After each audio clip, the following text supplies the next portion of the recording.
कांग्रेस की अगुवाई वाले यूनाइटेड डेमोक्रेटिक फ्रंट यानी यूडीएफ ने केरल के स्थानीय निकाय चुनावों में निर्णायक जीत दर्ज कर ली है।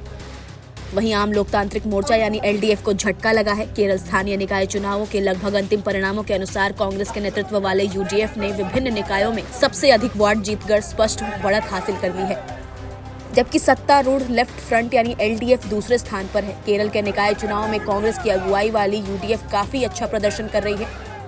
शाम 6 बजे तक यूडीएफ गठबंधन ने 187 नगर निगमों, 1458 नगर पालिकाओं, 153 पंचायतों, 1229 ब्लॉक पंचायतों और 7,921 ग्राम पंचायतों में बढ़त बना ली थी। वहीं यूडीएफ गठबंधन में कांग्रेस सबसे ज्यादा 7,706 निकाय सीटों में जीत की तरफ बढ़ रही है। वहां 2,808 निकायों के साथ आईयूएमएल दूसरे नंबर पर है। केरल निकाय चुनाव में बीजेपी की अगुवाई वाले एनडीए की बढ़त जारी है। शनिवार शाम 6 बजे तक एनडीए ने 93 नगर निगम, 324 नगर पालिका, 1 जिला पंचायत और 54 ब्लॉक पंचायत और 1421 ग्राम पंचायत में बढ़त बना ली थी। एनडीए में सबसे ज्यादा बीजेपी को जीत मिली है। केरल स्थानीय निकाय चुनाव में यूडीएफ की निर्णायक जीत पर प्रतिक्रिया देते हुए कांग्रेस नेता राहुल गांधी ने एक्स पर केरल की जनता को सलाम किया। उन्होंने कहा कि ये जनादेश निर्णायक और उत्साहवर्धक है। इसके लिए उन्होंने लोगों का धन्यवाद किया कि उन्होंने यूडीएफ में अपना विश्वास बनाए रखा। राहुल गांधी ने आगे कहा कि ये परिणाम यूडीएफ में बढ़ते विश्वास का स्पष्ट संकेत है और आगामी विधानसभा चुनाव में क्लीन स्वीप की ओर इशारा करते हैं। उन्होंने जोर दिया कि जनता का संदेश स्पष्ट है। केरल ऐसी जवाबदेह सरकार चाहता है जो सुनती हो, प्रतिक्रिया देती हो और परिणाम देती हो। अपने पोस्ट के अंत में राहुल गांधी ने सभी चुने हुए प्रतिनिधियों को बधाई दी और कहा कि अब उनका ध्यान केरल के आम लोगों के साथ खड़े रहने, उनकी रोजमर्रा की चिंताओं को दूर करने और पारदर्शी, जनता केंद्रित प्रशासन सुनिश्चित करने पर केंद्रित रहेगा। अब ऐसे में आपको बता दें कि कहां-कहां किसकी जीत हुई है और किसकी हार। कोच्चि नगर निगम में कांग्रेस नीत यूडीएफ की जीत। त्रिशूर नगर निगम में यूडीएफ ने दर्ज की बड़ी जीत। तिरुवनंतपुरम नगर निगम में बीजेपी नीत एनडीए की ऐतिहासिक जीत। पलक्कड़ नगर पालिका में एनडीए ने सत्ता बरकरार रखी। कोल्लम नगर निगम में 25 साल बाद एलडीएफ को सत्ता से बाहर होना पड़ा। राजनीतिक जानकारों के मुताबिक ये नतीजे 2026 में होने वाले केरल विधानसभा चुनाव की दिशा और दशा तय करने वाले माने जा रहे हैं।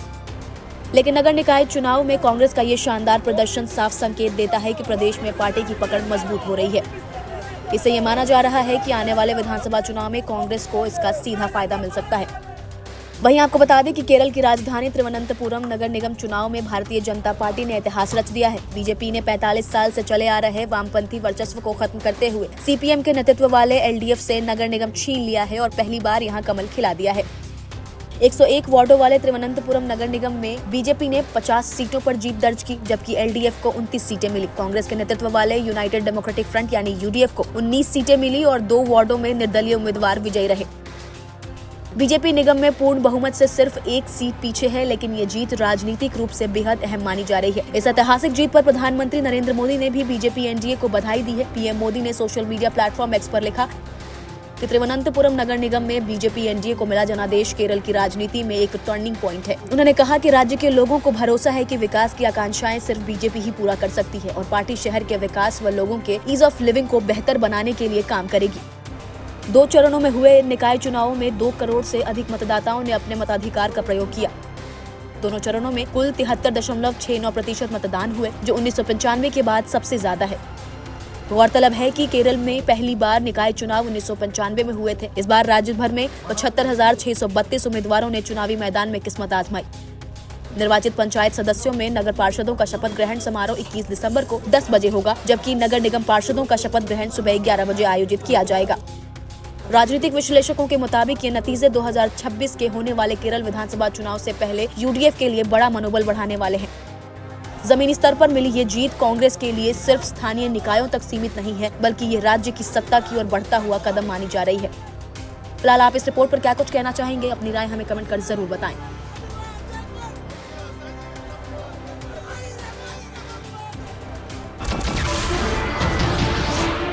नमस्कार, मैं हूं मानक गुप्ता।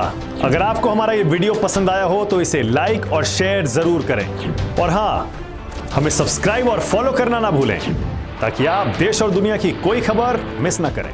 तो जुड़े रहिए हमारे साथ और देखते रहिए न्यूज़ 24।